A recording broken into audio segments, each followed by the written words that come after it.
Hey, this is Stand Tall Steve, and this week I wanted to talk to you about classroom management. That's right, classroom management. Now, us as educators, especially teachers, every teacher has that kid. Now, we all know what that kid means, all right? We have those students in there that for whatever reason, they don't always jive and work well with the classroom expectations that are happening in the classroom. And I get it. Sometimes you may even think, I got a classroom full of that kid. Well, when you're working with classroom management, one of the things that you need to keep in mind is to reduce, not eliminate. A lot of times we put practices into play in order to try to improve classroom management, and then teachers get upset because you are not eliminating the behaviors or the poor behaviors. That's when you get teachers who start to yell. This is when teachers start saying they need to be out of my room, they need to get out of here. Remember, your goal is to reduce the behavior. You need to reduce it. I always like to have the 1% rule. The 1% rule is you need to make it better 1% each day.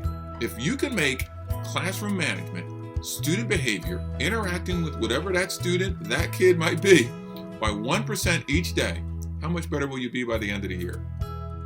Yeah, pretty far along. Just 1% each day. Get it better a little bit each time. That's how classroom management works. You set up a system. You identify what it is clearly that you want to have happen in there. You recognize students when they do what it is that you're expecting to have happen. And now, bad things are going to happen in class. Students aren't going to be perfect all the time, obviously. The goal is to handle those situations with that student quietly, less adversively.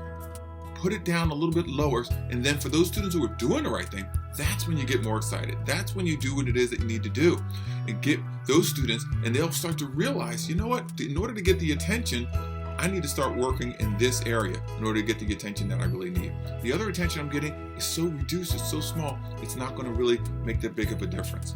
That's what really needs to happen.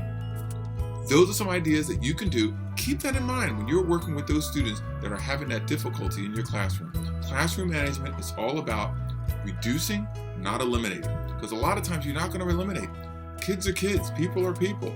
But you can reduce and make it better. Remember, 1% better each day, and you can have that great classroom climate and culture. This is Steve Bowler, also known as Stand Tall Steve. When you stand tall, you don't think small. Hey, do you have concerns about classroom management? Are there teachers in your building that you would like to see do better with classroom management? Do you have some things that you want to tighten up as it relates to your own classroom? Maybe you have a classroom full of that kid. Well, we need to talk. We need to figure out a way that we can connect together. I have a great series called Classroom Management That Works. It's 10 steps to help improve your classroom management. It takes you from having that crazy situation in your classroom where you have a group of that kid that's really causing a lot of havoc, and you can transform the way that you're interacting with that classroom such that it reduces the issues and problems. Let's talk. Let's look at what we can do to make that happen. Go to the link that we have right here and reach out and connect with me. In there, put in there classroom management. Let me know what it is that you want to talk about, and you can connect directly with me and we can figure out what we can do to make it better for you, your school, your district. This is Steve Bowler, also known as Stand Tall Steve. When you stand tall, you don't think small.